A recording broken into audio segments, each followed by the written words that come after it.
polar ice caps are melting. Some cities have submerged. Some new cities have emerged. So whether you got too much water or not enough water, it's still going to be a problem. And that is what we're going to see unless we do something different. They have predicted by 2050 there is going to be more plastic in the ocean than fish. Okay? 2050, more plastic in the ocean than fish. It's evident that he cares. What do you care about? Welcome to the Rock Newman Show. It's the Rock Newman Show.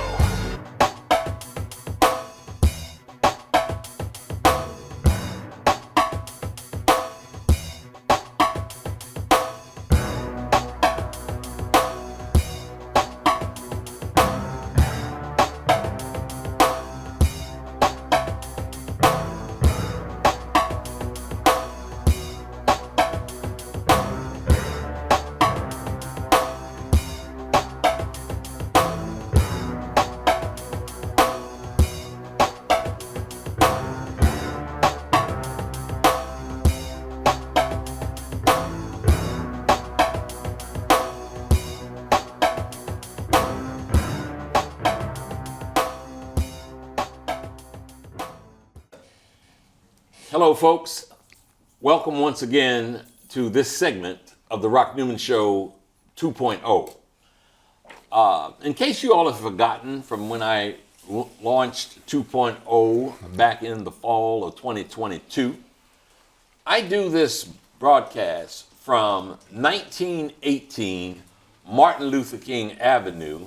It is at the studios of WEACT Radio, where 10 years ago, I did the first Rock Newman show. So just want to give you a little bit of that history because the gentleman who is our guest today is Poppy Kymone Freeman, who is one of the founders and owners of WEACT Radio. Brother, Kymone Freeman. Always a pleasure, Big Papa. Thank you for being our guest Yes, sir. today. Yes, sir. Yes, sir. Welcome home. Yes, all the time. I feel good here. So, Kymone has written a book. The book is called Nineveh, and it's pronounced another way. It's Nineveh in Southeast. It's Neve for Arabics. Neve in Arabic. And the book subtitle is A Conflict Over Water. What got you interested in that subject? Going to Nairobi, Kenya in 2004, I spent the summer there sponsored by American Friends Service Committee. It was a very intense leadership conference with activists from all over the country in America, activists from all over the continent, Africa, convening there. And we had daily workshops with all this information, how you colonize economies, how the IMF and the World Bank function and was operated, how you give aid to a country and still be robbing them. It was kind of like my graduate schools in terms of connecting the dots and how the world really works. And while I was there, I was confronted with a water crisis. We was advised not to drink the water, not to allow them to put ice in our drinks.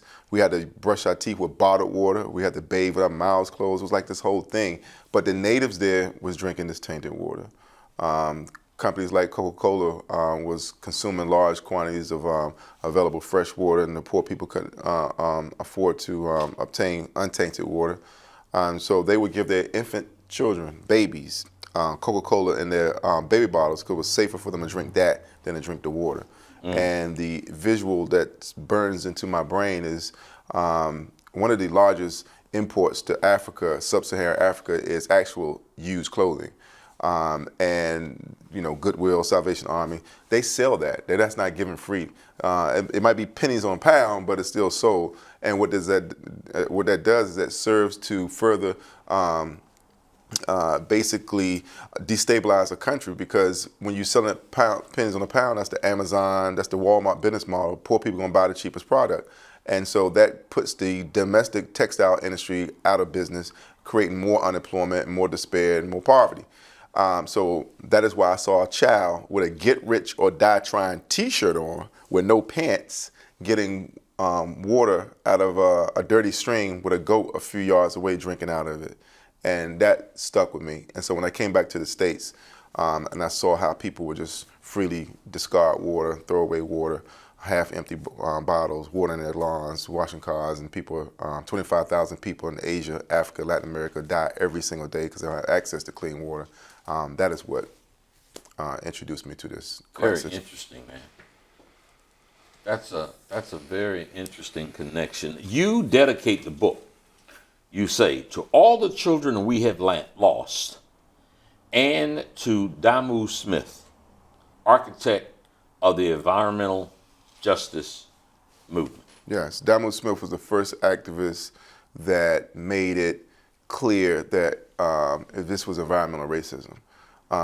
Typically in the American apartheid system, black people was divided by some physical barrier, a river, a bridge, railroad tracks, what have you. And that part of town was always the closest to toxic dumps, bus stations, that's why we have a high level of asthma in our children and what have you. And we need to understand that cancer alleys, all of these things are done in black and poor communities.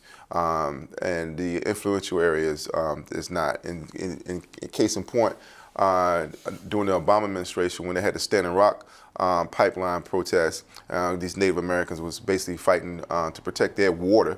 It was called water protectors. That pipeline was scheduled originally to be going through a white community. The white community protested, and they diverted it and went through the Indian reservation instead. And the irony of that is that they put down the protesters by spraying them with water. They had to protect the water, and they've been hosed, just like we were in the civil rights movement. And my grandmother told me that I was 9 years old, they was gonna sell water one day. And I said, Grandma, you crazy. Water's free. Yeah. And she had the opinion that because the American apartheid system, the water fountains was a symbol of that system, the color only sign, white only sign. She said when the signs came down, it's gonna make us pay for that. And so if you look at a timeline like all good detectives do, you would see that as those water fountains disappeared, you saw increasing of commercialization of water. You saw a eroding of the public confidence in the public water supply. So when the signs came down, you saw less water fountains and more water for sale. And that's just the timeline. I was just at a basketball game a few months ago. I paid $6.15 for 16 ounces of water. 16 ounces, $6.15. And I think gas is, I have an electric car, so gas is what? $3.50, $4, $4.50. It's all depending on where you are now. Okay, so $4 for a gallon, and I paid over $6 for 16 ounces. They're charging more for water than gas today. And Kamala Harris said a few weeks ago at a press conference that the next war would be over water. And nobody batted an eye. There was no follow-up question to that. No, nothing. Just a blanket statement that wasn't even addressed. And if there is going to be a war over water, then why are we still looking at it as a commodity? Why is it still on the stock exchange? Why has it not been deemed a human right? Well, maybe because healthcare is not a human right, and housing is not a human right. So this is going to be like the last straw when this futuristic drama unfolds. Folks, I intentionally attempt to have a variety of guests on this show. Some with very well-known names and faces, and some maybe not so well-known, who have information and bring subjects to this table that I think is important for you to know about. Right now, we're talking about water and the conflict over water. And I would like for you to pay attention. I would like for you to like the Rock Newman Show and subscribe. I would like for you to be aware of this book so that you can tell your friends, your family, your children about this issue that is emerging that could well be a crisis. Beyond crisis could be the next serious war over this subject matter, and that is water. And you just brought up Kamala Harris. You talked about how water now costs more per gallon than gas. And I want to harken back and go back to the prologue in your book. And I want to read this, folks. I want you to listen, please. I see in the near future a crisis approaching that unnerves me to tremble for the safety of my country. Corporations have been enthroned, and an era of corruption in high places will follow, and the money power of the country, the rich, will endeavor to prolong its reign by working upon the prejudices of the people until all wealth is aggregated in a few hands and the republic is destroyed. On November the 21st, 1964, that was spoken by Abraham Lincoln, the 16th... 1864. 1864. That was spoken by Abraham Lincoln, the President of the United States at that time. What he was projecting and predicting was an oligarchy. Mm-hmm. And if we aren't currently there, we're very close. What made you choose that statement? Well, first, as the prologue for your book. Let me say that my favorite president, Jimmy Carter, and God bless him, he's in hospice right now. He had solar panels on the White House in '79. Solar panels on the White House in '79. So this is not new information, but they are preventing any sustainability because it cuts into profit margins. But he was on Tom Hartman show, also here on WEACT Radio, and he said that America is not a democracy. It is in fact an oligarchy. The former president, Jimmy Carter, has actually attested to that. I put that in there because I think it's an accurate summary of where we are. Now, I will say this, that it is dispute whether Abraham Lincoln actually ever said that, and I think it's laughable that whenever we have something that's close to reality, it sounds like rings of truth, they want to question the validity of it, but Christopher Columbus discovered America is still in history books and acceptable in American education system. But I put that in there because I think that was a great opening, because that's where we are. This is the reality. That's why, even though this is a novel, I hesitate to describe it as fiction, because the great so-called science fiction writer, Octavia Butler, and I say so-called because she herself said that her card doesn't say sci-fi. Her card says writer. And she said, is it science fiction for black people to imagine themselves in the future?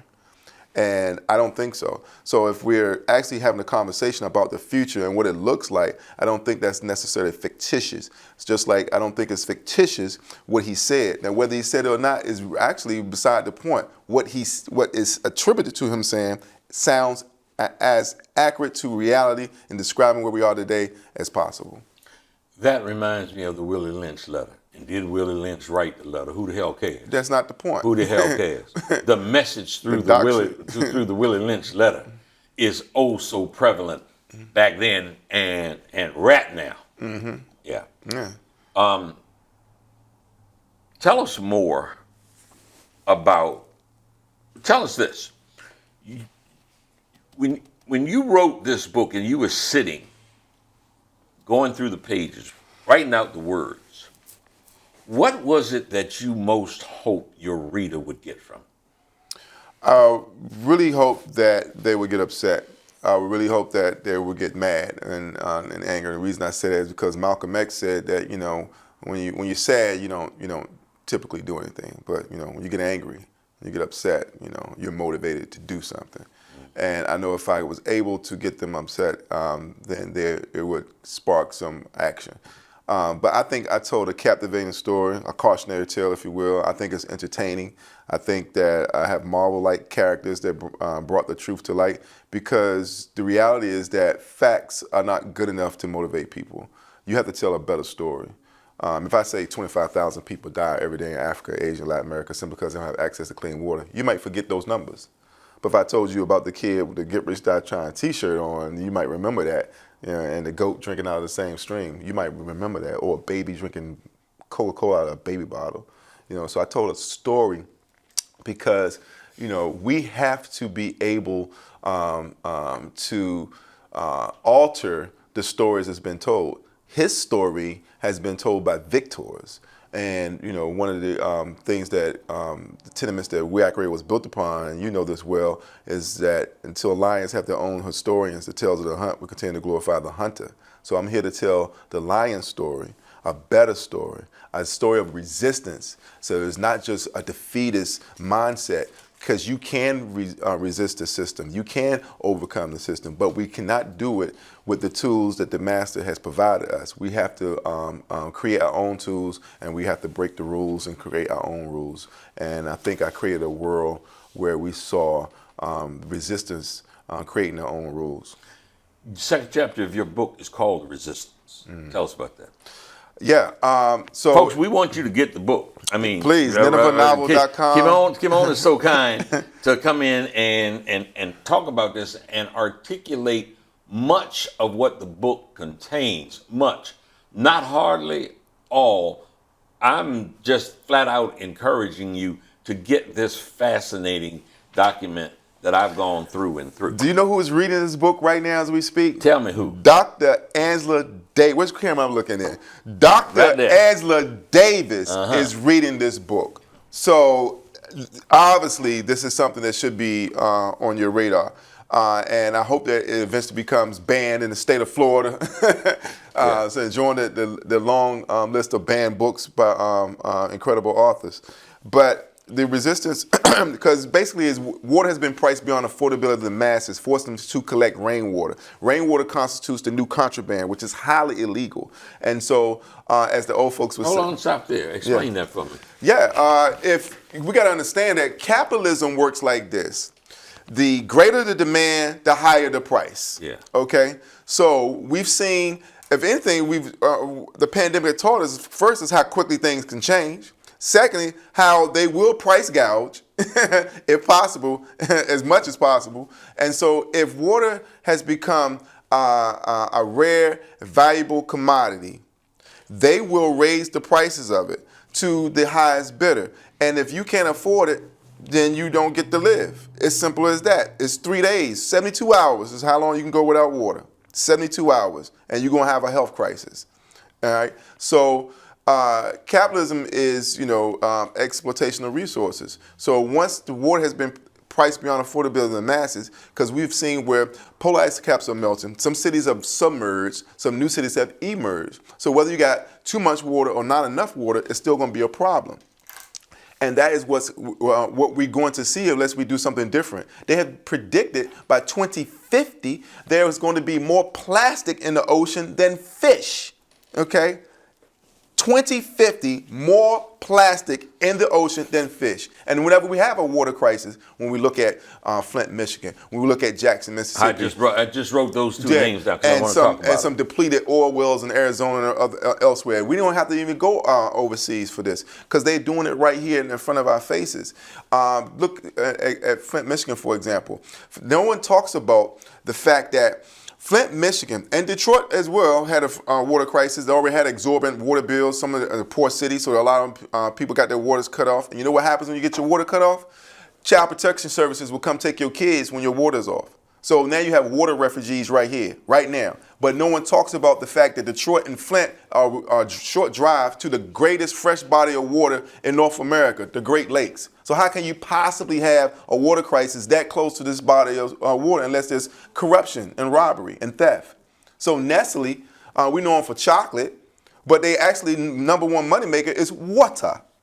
And we could say water to put some emphasis on it, because water has been taken for granted. Don't get real fancy. You say water agua. Agua. Yes. Water is life. Yeah. But Nestle pays the state of Michigan $200 a year for the rights to pump over 1 million gallons of water a day. You said $200. $200 a year, 1 million gallons of water a day. And Detroit can't pay their water bills. Flint still got tainted water. Do y'all know anything about this, folks? this brother is spitting some reality that is real, that you need to be aware about, that you need to spread amongst your family, amongst your community, amongst your elected officials. Start raising it. The second chapter in the book is called Resistance. We need to start resisting the tyranny that is the monopoly that is monopolizing water, agua. You say in the you say in the third chapter, sex in the city. Well, let's go by that for the time being. But number 4 is water is life. Yes. Let me say to your audience, and again, thank you for having me. The reason we have this product placement right here, this is a sustainable water bottle, and we need to have more of this and less of the plastic containers. So if you don't do anything else, even if you're not even able to get this book and read it, please stop purchasing individual plastic bottles of water that is contributing to the problem. Because whenever we have a water crisis, we see these tons of individual water bottles being delivered. And that's insanity. That is insane. Why? Because what should happen is a water truck should pull up, and as you'll see it in other countries, and you refill your container. And you take that home. But in that individual making profit at all costs, disaster capitalism, they make more money off that individual packaging. They don't care that it's contributing to the pollution and contributing to the fact that there's going to be more plastic than fish in the ocean in 20 years, unless we do something differently. That is also contributing to the water crisis. And what people need to understand is that even though most of the Earth's surface is comprised of water, it's not drinkable. Even without the pollution. And so this is, they say the greatest trick the devil ever pulled is convincing the world it didn't exist. This is the crisis that has been hidden for far too long. Hidden right in front of us. Right out in the open. Folks, my guest here is Kymone Freeman. He just released this book, Nineveh. It is talking about all things having to do with water. It is indeed a novel with several very interesting, compelling twists and turns. I think you would enjoy it very much. I think it will entertain you, and out of that entertainment will come some strong education that I think will move you. Look, Dick Gregory used to lace some of his speeches with saying, recess is over. When it comes to the water crisis that has emerged, that is upon us, and is only going to get worse, recess is over. It's time to get busy to try to make a substantive change. Now, this 6th chapter, Habanaya Square. Habanya. Habanya, okay. I stand to be correct. Habanya Square. That's just how we saying it. I could be corrected. Maybe an Arab would say something different. Tell me about Habanya. Habanya Square is basically is probably the climax of the story. It's where the resistance and the security forces that represent the Global Water Corporation, the fascist regime that controls the world's last water sources, clash. And it's a brutal clash where a lot of water and blood has been spilt. Habanya Square is a central marketplace in Nineveh. It has rings of vendors, and each ring of vendor, as you get closer to the center, becomes more illicit. The legal stuff is on the outside ring, and it's kind of like acts as a security mechanism. So when you get to the center, that is where actual untainted rainwater is being distributed. And unfortunately for the resistors, they got penetrated by the security forces on this particular drop-off, and a lot of them lost their lives. I wrote that story because a lot of research went into all of this. A lot of research went into how people move water because it's very heavy. It's worth its weight in gold, and it's referred to as the blue gold. And once you see how people really get down in carrying that water, you will see just how strenuous it is. People just spend hours of their day retrieving water in other countries. In fact, Jay-Z had a similar experience in Africa as I did, but because he had more resources, he was able to do more. So what Jay-Z did was that he put money into constructing these merry-go-rounds, and the children would play on the merry-go-rounds, and there'd be a self-powered water well. Yeah. They'd pump, save countless lives by getting them access to fresh water, saving them countless hours going to have to retrieve it from otherwise a far distant water source. So he comes back to the States, and he actually created a documentary called Water for Life. And a lot of people don't know that. But he also addressed the UN, the United Nations. When Kofi Annan was Secretary General of the United Nations, Jay-Z addressed the UN. A lot of people don't know that, but they know all the gossip stuff. But they're not talking about the realness. And I just wanted to make sure that people understand that a lot of people is working on this issue. But in my story, I'm trying to paint a picture that will further bring attention to this crisis. So some folks, and Kymone has even done so himself, referred to himself as angry black man in therapy. In therapy. I'm going to add a word to that. Intelligent, smart, committed, angry black man in therapy. When you wrote Her Water Breaks, I gotta ask you to illuminate that. Well, you're a father, and so when all hell breaks loose, it's time to go. And so that is when the quintessential stuff hits the fan. The palace that Nimrod, who runs the Global Water Corporation, the murderous Nimrod, his palace was raided by the resistors, and so this is the culmination of a lot of preparation that went into that. Some betrayal was involved, because there's always betrayal when there's power. And when power changes hands, there's always betrayal involved. There's some espionage involved. And so the resistors, when they came in, they had intel that was benefited to them by that betrayal. And I remember, again, quoting my grandmother, she said that, they would sell air if they could.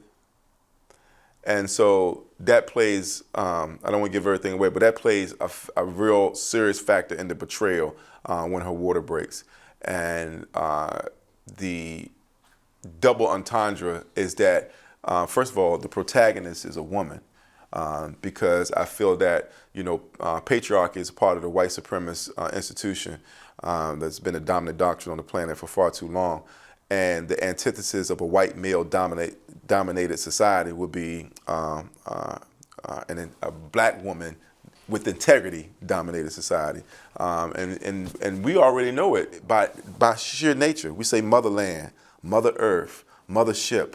We don't say father. When we was kids, you could say something about your father. You might agree with him. You know what I'm saying? Yeah. But you say something about your mother, those are fighting words. Right. Not the mom. So when her water breaks, it's that point. And my protagonist, her name is Evelyn, which is no love spelt backwards. And she has a pennant on her necklace. It's a half-cent piece. And she was asked, why are you wearing this half-cent piece? Because a half-cent was an actual coin that was in circulation up to about 100 years ago. And she was like, because I'm the common denominator. This is it. I can't be broken down any further. So when her water breaks, that's it, So I don't want you to give away the whole book, because I want y'all to have enough curiosity. If pure out interest and understanding of this crisis doesn't prompt you to call and get this book, to write and get this book, to go online and get this book? Tell them how.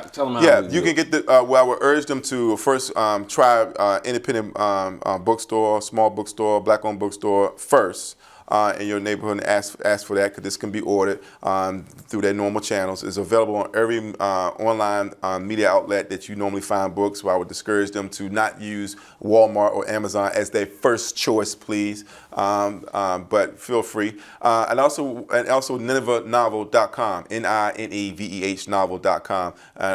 All of those are outlets that you can patronize. But I wanted to say something, because shout out to Tony Browder, a little decoding of the artwork here, because it's a literary piece of art.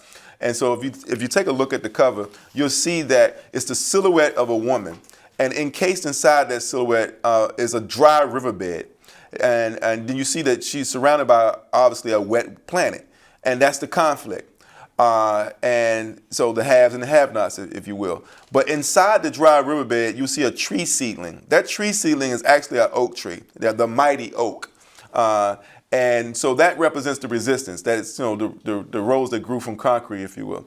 But she also has a gun in her hand, so you can clearly see that she's not to be played with. But her silhouette is covering most of Europe and most of America, i.e. the West, that has created this world of inequities. And what is visible is the global South that is being exploited and dominated by these disparities, and their liberation is imminent. And that is the real revolution here. But you can see this also in blood red, because a lot of blood has been spilled, unfortunately, in these wars, for profit, by the way.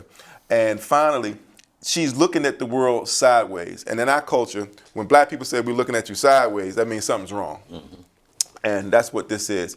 And then, I'm just honored that, again, that this book has found its way in the hands of Angela Davis, but also my man Shaka King, the director of Judas and the Black Messiah, 5-time Oscar-nominated film, and also garnered Daniel Kaluuya his first Oscar for his portrayal of the assassinated Black Panther, Fred Hampton. He had this to say about the work. There's great utility to escapist art, but this novel threads the needle pretty damn well by refusing to not acknowledge trauma just to make a piece of entertainment. I think our people are far too long been addicted to entertainment, and for far too long has been conditioned to shun enlightenment. And I think this is a great meshing of the two, entertainment and enlightenment. And I hope that it gets to become a film at some point in our lives. So, Kymone, as we wrap here, I would like if you would take a moment, having researched, having written, having met folks who are in this particular struggle. For the individual, the family, the father, the mother, whoever it is that might be looking in here, that's not going to get the book. Mm-hmm. Not everybody's going to get the book. What little steps can they take in their house and in their community now to help deal with this crisis? If we're talking about people in the West that have a good source of water, because there's places that actually have a great source of water. Finland has the world's best tap water. Some of the bottled water you are purchasing is actually tap water. Aquafina's tap water. Dasani's tap water. That's Pepsi and Coca-Cola. And those are their biggest money makers as well. So as again I said, stop buying individual plastic bottles of water. If you must purchase water commodified, then get it by the gallon or the 5-gallon containers in bulk, using paper cups for the use of that water, because the current system we have now is unsustainable. And you could also have a filter on your faucet, a filter on your pitcher to clean your tap water supply. Because right here in D.C., we had a lead pipe replacement rate of 100 years. They was going to say that it was going to take 100 years to replace all the lead pipes in this city. But there's no acceptable level of lead in your body. Just like it shouldn't be an acceptable level of fecal matter in your water or your food. But they would constantly repeat that, low levels of lead. But the problem in DC Water, and their motto is "Water is life." By the way, Rock. Here in DC, we had this issue of stormwater drainage polluting the river. That's why our rivers are brown. But they decided to build these aqueducts to divert runoff to accommodate that stormwater drainage when it rains hard. And once they cut these pumps on, they can clean the river by 90% overnight. So from brown to blue, so people can go swimming in the Anacostia River and the Potomac River and kayaking. And that's fine. I'm all for an improved environment. But at the same time, you can't be spending billions of dollars for people to kayak on the river, and at the same time, you have lead pipes that's actually polluting these people's water. All right? And so we made a big thing about it. A couple of tweets went viral. And then the general manager, George Hawkins, comes into WEACT Radio to address this and account for himself. And he's out, the new guy's in, and the new guy has now the lead pipe replacement in DC is going to be completed by 2030. Now you tell me how you go from 100 years to less than 10 years unless, you, as Martin Luther King said, you have a revolution of values. So these are the real water issues, and that's just an example of what people can do to claim their power to address these sources. And we have to support people in Flint, in Detroit, and Jackson, Mississippi, and make sure that we understand that whether our water is clean or not is not the issue. Because if they come for one of us, they come for all of us. And we can't be allowed to be picked off like Native Americans on in their reservations. So this is something that people can do themselves. Identify your water source. Make sure it is clean. Make sure it's filtered. And minimize your plastic water bottle purchases. And get you a container and carry your own water. Carry your own water. And make sure you contact your representatives to ensure that that is what's happening.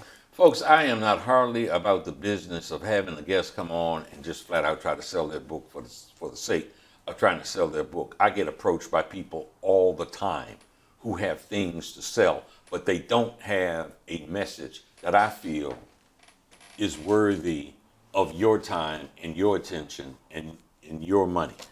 This book right here, and you becoming aware of this crisis, which this brother has wrapped his arm around, is more than worthy. So tell them one more time, Kymone, where and how they can get the book. Where all good books are found online. The last choices, of course, should be Amazon, Walmart, please. You can find it elsewhere.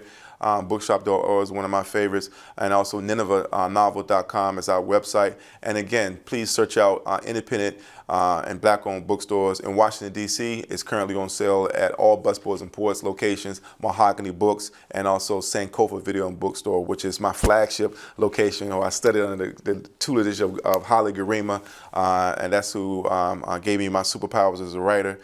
So I would definitely urge them to check out Sankofa. But you can get this anywhere you find books online. And thank you for having me. Water is life. Thank you so much for coming. Water is life. Thank you, Brother Rock. Water is life. Mm-hmm. Folks, that's another version of the Rock Newman Show 2.0. I will see you the next time. Namaste.